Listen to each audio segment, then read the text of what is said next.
Shalom Bapak Ibu Saudara-saudaraku yang terkasih dalam Tuhan Yesus Kristus. Selamat pagi, salam sejahtera untuk kita semua, dimanapun saudara-saudara berada. Selamat datang kembali di Renungan Kristen pagi hari ini. Kiranya saudara semua dalam keadaan sehat selalu, dan semoga damai dan sukacita oleh Roh Kudus terus melimpah dalam hati dan kehidupan saudara semua.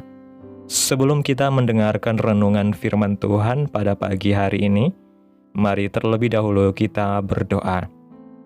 Bapa kami yang ajaib dan mulia, Engkau Allah yang kudus dan kekal, Bapa di dalam kerajaan sorga, yang kami sembah di dalam nama Tuhan Yesus Kristus.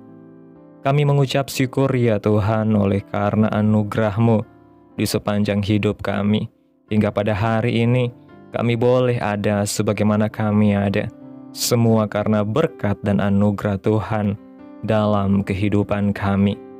Pada pagi hari ini ya Tuhan, kami akan mendengarkan firman-Mu. Berbicaralah ya Tuhan, jamah hati kami, berikan kami pengertian untuk dapat memahami firman-Mu, dan ajar kami untuk dapat melakukan firman-Mu di sepanjang kehidupan kami. Berfirmanlah ya Tuhan, kami sudah siap mendengarkan firman-Mu. Dalam nama Tuhan Yesus kami berdoa. Amin. Bapak Ibu Saudaraku yang terkasih, ayat renungan kita pada pagi hari ini terdapat dalam kitab Filipi pasal 4 ayat 13 yang berkata demikian. Segala perkara dapat kutanggung di dalam Dia yang memberi kekuatan kepadaku. Bapak Ibu Saudaraku yang diberkati Tuhan, Mendiang Melita Sidabutar membuat sebuah lagu yang begitu indah, yang berlirik segala perkara dapat kutanggung di dalam Dia yang memberi kekuatan. Lagu ini adalah lagu yang menemani penulis selama beberapa tahun terakhir di dalam masa sulit yang begitu rumit. Lagu ini tentu saja merupakan lagu yang sangat memberkati penulis, karena di dalam lagu ini mengandung sebuah unsur-unsur ilahi yang tertulis di dalam Filipi pasal 4 ayat 13. Segala perkara dapat kutanggung di dalam Dia yang memberi kekuatan kepadaku. Ayat ini mengandung sebuah makna yang sangat dalam dan indah yang perlu dipahami oleh orang percaya. Makna ini terletak di kata "di dalam" yang mengandung sebuah arti indah. Paulus dengan tuntunan Roh Kudus menuliskan surat ini dan memakai kata "di dalam" untuk memberikan sebuah arti yang sungguh penting bagi kehidupan orang percaya. Paulus sangat percaya bahwa Tuhan Yesus dapat menolong manusia, bahkan masalah berat dan mustahil sekalipun. Namun dalam ayat ini ia tidak menuliskan segala perkara dapat kutanggung oleh Dia, namun segala perkara dapat kutanggung di dalam Dia. Mengapa demikian? Hal ini memberikan sebuah makna berbeda, di mana jika Paulus menuliskan segala perkara dapat kutanggung oleh Dia, maka itu akan memberi kesan bahwa Tuhan Yesuslah yang bertanggung jawab atas semua permasalahan hidup yang kita miliki. Dan dengan itu, maka Tuhan Yesus wajib untuk menjamin hidup manusia tanpa masalah. Dan akhirnya pada satu titik yang menajiskan, kita akan menganggap Tuhan Yesus sekadar hamba suruhan yang harus menuruti semua keinginan tuannya. Namun faktanya, Paulus menuliskan dalam kitab Filipi pasal 4 ayat 13 dengan kata "di dalam" yang memberi sebuah makna, yaitu orang percaya perlu berada di dalam Tuhan agar kita mendapatkan kekuatan, dan Tuhan akhirnya menolong kita menghadapi semua permasalahan dan membawa kita bersama dengan Dia menjadi seorang pemenang. Yang menjadi pertanyaannya sekarang adalah, apakah kita sudah berada di dalam Tuhan? Seorang percaya yang sudah berada di dalam Tuhan memiliki sebuah karakteristik yang menonjol, yaitu kehidupannya memancarkan kasih dan menghasilkan buah.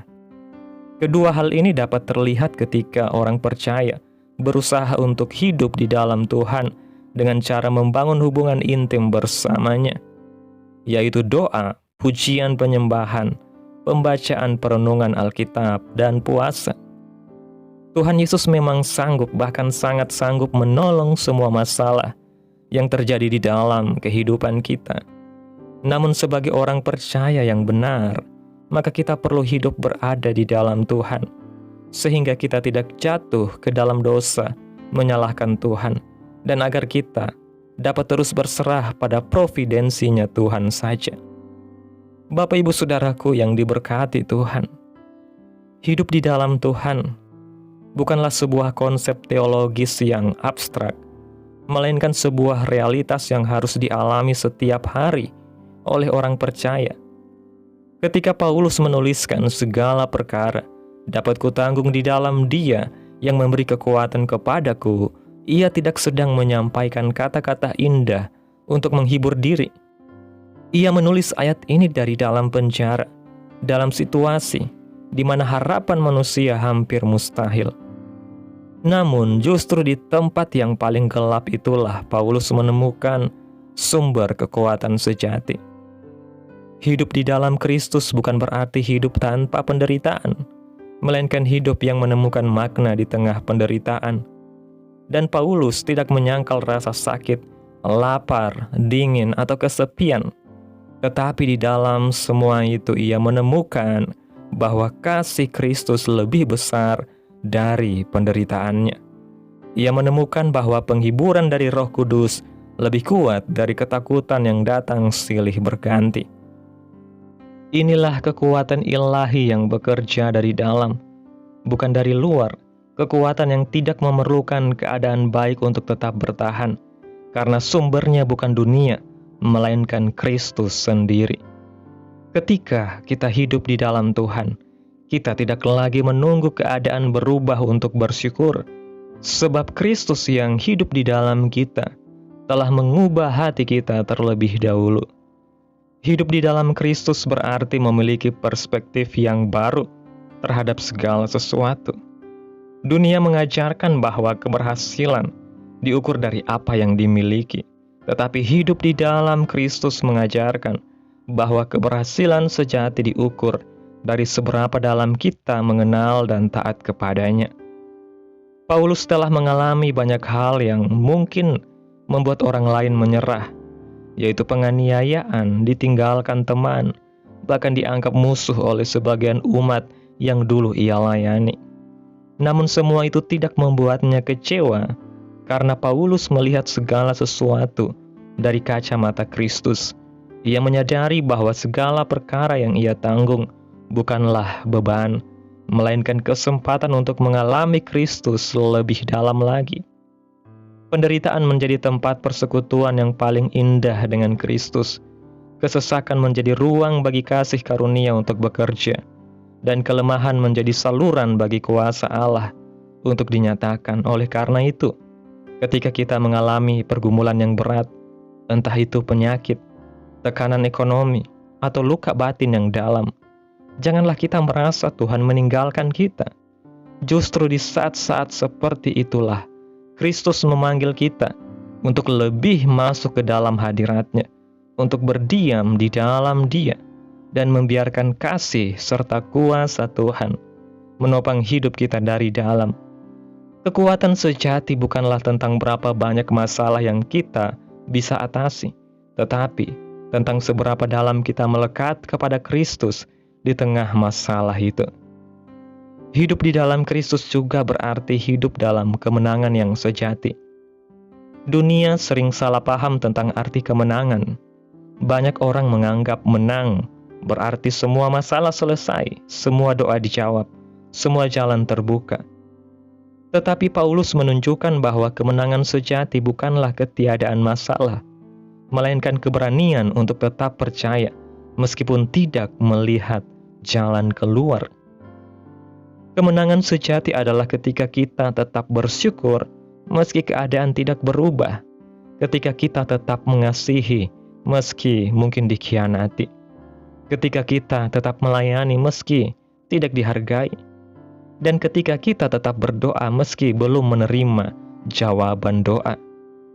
Inilah bukti bahwa Kristus hidup di dalam kita. Saat dunia melihat kita dan heran bagaimana kita bisa tetap berdiri, tetap tersenyum, dan tetap bersyukur, disitulah Kristus dimuliakan. Paulus ingin agar kita menyadari bahwa segala perkara dapat kutanggung di dalam Dia. Bukanlah kalimat motivasi, melainkan pernyataan iman yang lahir dari pengalaman berjalan bersama Kristus. Paulus tahu betapa rapuhnya manusia tanpa Tuhan, tetapi ia juga tahu betapa luar biasanya kuasa Tuhan ketika manusia berserah penuh di bawah tangan Tuhan yang kuat. Maka janganlah kita hanya mengenal Kristus secara dangkal, tetapi marilah kita hidup di dalam Dia, berakar di dalam Dia, bertumbuh di dalam Dia, dan berbuah dalam kasih dan kekuatan Tuhan. Sebab di dalam Dialah kita menemukan kekuatan untuk bertahan, keberanian untuk melangkah, dan damai yang melampaui segala akal. Bapak, Ibu, Saudaraku yang diberkati Tuhan, saya tidak tahu apa yang sedang kita alami hari-hari ini. Tetapi melalui perenungan firman Tuhan pada pagi hari ini, firman Tuhan dengan luar biasa boleh datang kepada kita, bahwa segala perkara, apapun yang kita alami, apapun yang kita hadapi, segalanya dapat kita tanggung di dalam Tuhan yang memberikan kita kekuatan dan damai sejahtera untuk berjalan menghadapi setiap tantangan kehidupan yang sedang kita hadapi. Untuk itu Bapak, Ibu, Saudaraku yang diberkati Tuhan, tetaplah teguh, tetaplah kuat di dalam Tuhan, karena Tuhan tidak akan pernah meninggalkan kita. Dia selalu menyertai kehidupan kita. Dia mengerti keadaan kita, dan Dia sanggup menolong kita dengan kuasa dan kasih-Nya yang sungguh luar biasa dan dahsyat. Amin. Tuhan Yesus memberkati. Demikianlah renungan firman Tuhan pada pagi hari ini. Biarlah menjadi berkat bagi kita semua dan dapat kita lakukan dalam setiap kehidupan kita. Pada hari ini, sebelum kita memulai segala aktivitas kita di hari ini, mari terlebih dahulu kita berdoa. Bapa kami yang mulia dan ajaib, Engkau Allah yang kudus dan kekal, Bapa di dalam kerajaan sorga yang kami sembah dan kami tinggikan, di dalam nama Tuhan Yesus Kristus. Kami bersyukur Tuhan atas pertolongan-Mu dan penyertaan-Mu, juga atas kasih dan berkat-Mu dalam hidup kami. Kami sungguh berbahagia dan bersyukur atas kebaikan Tuhan dalam kehidupan kami. Tak berkesudahan kasih setia-Mu Tuhan, tak habis-habisnya rahmat-Mu, selalu baru tiap pagi. Besar kesetiaan-Mu Tuhan dalam hidup kami. Terima kasih Tuhan buat firman-Mu pada pagi hari ini yang sudah kami dengarkan. Kami bersyukur karena Engkau telah mengajarkan kami dalam Engkau. Engkau mengajari kami untuk tidak hanya mengenal-Mu melalui kata-kata, tetapi untuk benar-benar tinggal di dalam Engkau setiap hari, di dalam doa, penyembahan, dan ketaatan. Ketika kami lemah, Engkau menjadi kekuatan kami. Ketika kami bingung, Engkau menjadi terang bagi jalan kami. Ketika kami terluka, Engkau menjadi penghiburan yang menenangkan hati kami. Biarlah kami belajar seperti Paulus, yang mampu berkata dengan iman, segala perkara dapat kutanggung di dalam Dia yang memberi kekuatan kepadaku. Kami menyerahkan seluruh hidup kami ke dalam tangan-Mu Tuhan, sebab kami percaya hanya di dalam Engkau kami dapat hidup dengan penuh kemenangan. Terima kasih buat firman-Mu Tuhan. Biarlah firman-Mu boleh tertanam dalam hati kami dan dapat kami lakukan dalam setiap kehidupan kami. Biarlah firman-Mu terus menyegarkan jiwa kami, menghidupkan hati yang lemah dan lesu, dan membangkitkan harapan dan kasih. Berkati umat-Mu yang sudah mendengarkan firman-Mu hari ini.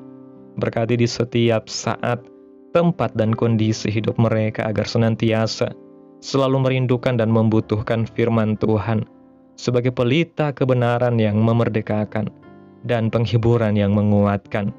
Ajarilah kami bahasa firman-Mu dan bimbinglah kami untuk selalu hidup sesuai dengan kehendak-Mu, agar kami selalu dekat kepada-Mu. Terima kasih ya Tuhan Yesus buat kesempatan hidup yang masih Engkau berikan. Kami mau pakai untuk hormat dan kemuliaan nama-Mu. Segala pergumulan dan persoalan hidup kami serahkan di dalam tangan-Mu Tuhan. Engkau yang akan menyelesaikannya bagi kami. Kami hanya berharap kepada-Mu. Hamba berdoa ya Tuhan buat umat-umat-Mu yang sudah mendengarkan renungan firman Tuhan pada pagi hari ini, yang saat ini sedang mengalami sakit penyakit, pergumulan masalah, kebutuhan ekonomi. Kiranya Tuhan jamah kehidupan umat-umat-Mu. Tuhan sembuhkan sakit penyakit mereka. Pulihkan keadaan umat-umat-Mu ya Bapa. Memberkati perekonomian mereka. Serta Tuhan berikan jalan keluar dalam setiap pergumulan masalah yang umat-umat-Mu sedang hadapi. Dan ajarlah kami ya Tuhan untuk selalu berharap dan percaya sepenuhnya kepada Tuhan Yesus. Kiranya Tuhan Yesus terus memberkati kehidupan kami, keluarga kami, sanak saudara kami, daerah tempat tinggal kami, bangsa dan negara kami Indonesia ini, pemerintah-pemerintah kami, biarlah semuanya dalam perlindungan-Mu ya Tuhan, dan biarlah keadilan dan kesejahteraan-Mu serta kedamaian-Mu memenuhi bangsa dan negara kami Indonesia, dan jadilah sesuai kehendak-Mu yang terbaik dalam hidup kami. Pada hari ini ya Tuhan, kami anak-anak-Mu akan melakukan berbagai aktivitas. Kami akan bekerja dan menjalankan tugas dan tanggung jawab kami. Kiranya Tuhan yang mampukan. Kami serahkan seluruh rencana dan agenda hari ini ke dalam tangan Tuhan, biar Tuhan yang berkarya. Dan biarkan semua rencana sesuai dengan kehendak-Mu. Tutup bungkus kami oleh kuasa darah-Mu Tuhan. Hindarkan kami dari segala kecelakaan, mara bahaya, sakit penyakit, orang-orang jahat, kuasa-kuasa kegelapan, iblis, bencana-bencana alam, hal-hal yang tidak kami inginkan. Tuhan singkirkan, Tuhan jauhkan, Tuhan hancurkan, hanya di dalam nama Yesus. Ampuni dosa dan kesalahan kami ya Tuhan. Jadikan kami pribadi yang lebih baik setiap harinya. Jagai kehidupan keluarga kami. Berikan kami kesehatan dan tuntun kami untuk terus berada di jalan-Mu yang benar. Terima kasih ya Tuhan Yesus yang baik. Inilah yang menjadi doa kami. Mari bersama kita berdoa. Bapa kami. Bapa kami yang di surga, dikuduskanlah nama-Mu. Datanglah kerajaan-Mu.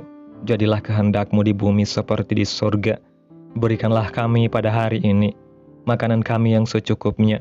Dan ampunilah kami akan kesalahan kami, seperti kami juga mengampuni orang yang bersalah kepada kami, dan janganlah membawa kami ke dalam pencobaan, tetapi lepaskanlah kami daripada yang jahat, karena Engkaulah yang mempunyai kerajaan, dan kuasa dan kemuliaan, sampai selama-lamanya.